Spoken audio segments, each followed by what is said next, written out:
What's up, I hope you are doing fine. तो आज की वीडियो ना बहुत बहुत बहुत ज़्यादा इम्पोर्टेंट होने वाली है, क्योंकि मेरे पूरे एक्सपीरियंस में इंग्लिश स्पीकिंग की मैंने उसका पूरा एसेंस निकाला है इस वीडियो में।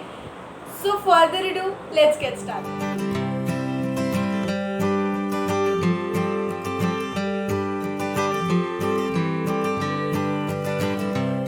ये चीज़ मैं आप लोगों से काफ़ी दिनों से शेयर करने वाली थी, फाइनली इट्स द टाइम। सो आज हम टिप और ट्रिक्स की बात नहीं करेंगे इंग्लिश स्पीकिंग की, आज हम सीधे लॉजिक की बात करते हैं कि सीखी कैसे जाए। आपने एक छोटे बच्चे को ऑब्जर्व किया है? मैंने किया है।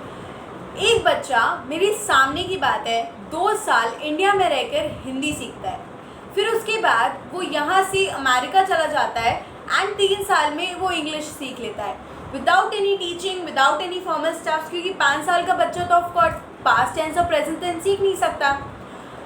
हाउ इट वॉज पॉसिबल कि उसने सिर्फ एनवायरमेंट में रह के इंग्लिश और हिंदी दोनों सीख ली। अब आप सोच रहे होंगे कि मैं बच्चों की बात क्यों कर रही हूँ, क्यों ना हम बच्चों की तरह इंग्लिश सीखें। आई मीन यस, आप फॉर्मल थिंग्स को छोड़ के, ग्रामर को साइड रख के थोड़ा सा सोचो, अगर आप एनवायरमेंट में रह के इंग्लिश सीख लो तो। अच्छा ओके, मैं अपने एग्जाम्पल देती हूँ। फ्यू डेज अगो मैंने एक इंग्लिश फिल्म देखी, उसको देखने के बाद मैं उठी एंड मैं लाइक नॉर्मली जिसे हम बात करते हैं, मैं बात करने लग गई।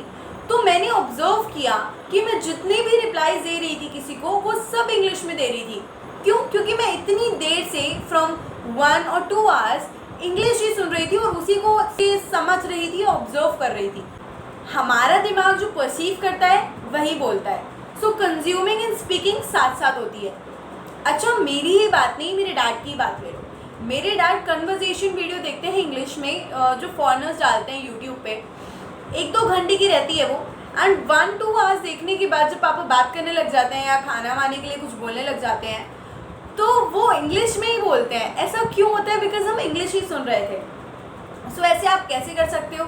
मेरी एक शॉर्ट वीडियोस के अंदर मैंने कुछ मूवीज़ बताई हैं इंग्लिश में जो आपकी इंग्लिश इंप्रूव कर सकती हैं।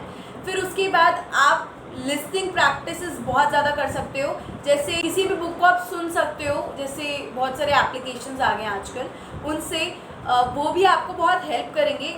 और जिनको रीडिंग पसंद है मेरी तरह, वो बुक्स रीड कर सकते हैं। इसमें फ्रेमिंग में बहुत हेल्प होगी, आप मेरी बात मानिए। मैं बुक पहले सेंसलेसली पढ़ती थी, मतलब उसको बोलती नहीं थी, बस मन ही मन में। एंड कभी कभार हमारे थॉट्स ना कहीं और चले जाते हैं बुक पढ़ते पढ़ते। इसको दूर करने के लिए या फिर इस चीज़ का सोल्यूशन ये है कि आप उसको तेज बोल के पढ़ो। इससे ना आपकी 3 चीज़ें होंगी, एक विजुअल्स आप देख रहे हो, एक बोलना आप स्पीक कर रहे हो, एंड एक लिसन, आप जो बोलते हो आप वही सुनते हो। तो इससे आपकी इंग्लिश प्रैक्टिस काफ़ी अच्छी हो सकती है रीडिंग बुक्स से। ये तो हो गई सीखने की बात। लेकिन आपने कभी किसी इस एरा के बच्चे को ऑब्जर्व किया है कि वो बिना स्कूल जाए पोम सीख लेते हैं और काफ़ी कुछ बोलने लग जाते हैं? ऐसा क्यों होता है? पहले फ़ोन्स नहीं थे, तो जो बच्चे स्कूल जाते थे वही से पोम्स वगैरह सीख पाते थे, क्योंकि वो टीचर उनको रिसाइट करके, राइम करके बताती थी एक्शंस के साथ, वो तभी बोल पाते थे क्योंकि उन्होंने वो चीज़ सुनी। बट आजकल के बच्चे, 2 साल के बच्चे फ़ोन लेके बैठते हैं, उसके अंदर राइम्स कितनी होती हैं, पोम्स इतनी सुनते हैं, तो वो बार बार सुन के ना उनके दिमाग में फीड हो जाता है। वो पढ़ नहीं सकते हैं बट वो उस पोम को बोल सकते हैं। ऐसा क्यों होता है? क्योंकि अज्ञान, वो बार बार सुनते हैं उसी चीज़ को, बार बार एक ही पोम को 1-2-3 बार दिन में सुन लेना, क्योंकि फ़ोन तो ऑफकोर्स सभी बच्चे ले रहे हैं आजकल, सुन लेना is a very nice thing. अब मैं ये क्यों बता रही हूँ, आपको कोई फ्रेज, कोई सेंटेंस, कोई वर्ड अपने डेली यूज़ में लाना है इंग्लिश में, तो बार बार उसको सुन सकते हैं, या फिर आप बार बार उसे दिमाग में ला सकते हैं, बोल सकते हैं, नोटिफिकेशन डाल सकते हैं फ़ोन में कि मुझे ये वर्ड बोलना है या फिर मुझे सेंटेंस बोलना है। बार बार सुनने की प्रैक्टिस ना आपको बहुत हेल्प करेगी अपने दिमाग में सेंटेंसेस अपने आप बनाने में। मतलब आप इंग्लिश बोलने से पहले ट्रांसलेट करते हैं हिंदी से, फिर उसके बाद या फिर अपने नेटिव लैंग्वेज से, फिर आप उसको बोलते हैं।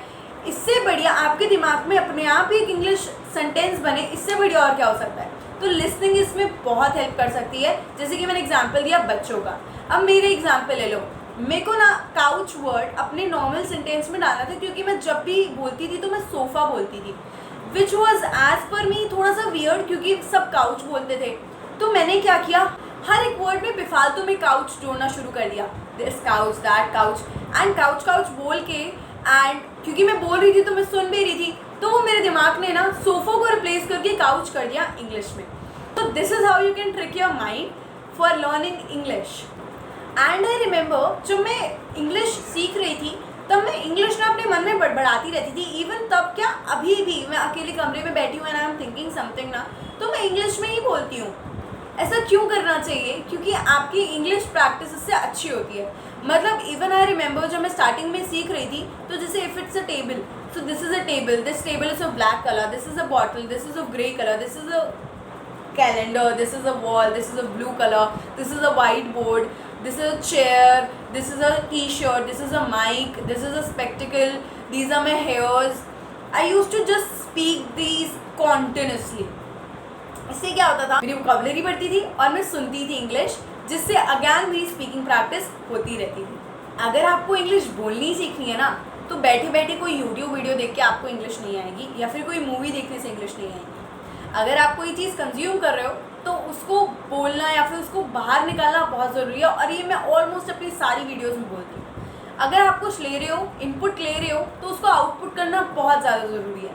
तो ये चीज़ हमेशा ध्यान रखना कि जितना आप कंज्यूम करते हो, जितना सुनते हो, जितना पढ़ते हो, उतना ही आप बोल रहे हो या उससे ज़्यादा बोल रहे हो तो बहुत ही बढ़िया है। जैसे हम सोचते हैं ना, बच्चों को सिखाते हैं पहले इंग्लिश सेंटेंस बोल के, फिर हिंदी सेंटेंस बोल के कि गिव मी दैट, मुझे वो दे दो, वो आप अपने साथ भी कर सकते हो। अब वो कैसे? फॉर एग्जाम्पल, आपने कोई चीज़ हिंदी में बोली, अपने दिमाग में सोचो कि ये इंग्लिश में कैसे होगा। समटाइम्स इवन मैं ये भी करती हूँ कि मैं कोई सीरियल देख रही हूँ अपने घर में या मूवी देख रही हूँ हिंदी, मैं उसको ट्रांसलेट करती हूँ इंग्लिश में, हर एक dialogue without subtitles. Even reality shows आ रहे, कुछ भी आ रहा है, कोई भी इंसान कुछ भी हिंदी में बोल रहा है ना, मैं उसे ट्रांसलेट करती हूँ, जस्ट बिकॉज इससे मुझे पता लग जाता है कि ये चीज़ को इंग्लिश में क्या कहेंगे। क्योंकि मैंने बहुत से लोगों को देखा है, पूछते हैं मीनल समझने को इंग्लिश में क्या कहेंगे, तो मैं बताती हूँ अंडरस्टैंड। तो इससे आप अपने आप कर सकते। सो इससे आपकी वोकैबुलरी भी बढ़ेगी एंड आप समझ पाएंगे कि जो चीज़ हम हिंदी में बोल रहे हैं वो इंग्लिश में कैसे बोल रहे हैं। अच्छा, come on, let's repeat the all things that we have right now just consume. First thing, बच्चों की तरह सराउंडिंग बनाओ, इन्वायरमेंट बनाओ, ताकि आप ऑब्जर्व कर सको। क्योंकि हमारा ऑब्जर्वेशन ख़त्म नहीं हुआ है, बस कम हो गया है, उसको हम ज़्यादा यूज़ कर सकते हैं, राइट। सेकेंड, किसी चीज़ को रिपीटेडली सुनो जो आपको नहीं आ रही है, या फिर अगर आपको इंग्लिश बोलनी है तो कोई सेंटेंस रिपीटेडली सुनो। थर्ड, बार बार कोई भी चीज़ देख के बोलो दैट दिस इज़ दैट, ये चीज़ ये है, बड़बड़ाओ इंग्लिश अपने आप में। फोर्थ, जितना इनपुट ले रहे हो उतना ही आउटपुट दो। फिफ्थ, बच्चों की तरह ट्रांसलेट करो, बच्चों की तरह सीखने की कोशिश करो English. That's it for today's video. I hope you liked the video and thank you so much for watching till the end. Stay tuned for more interesting videos like this. Bye!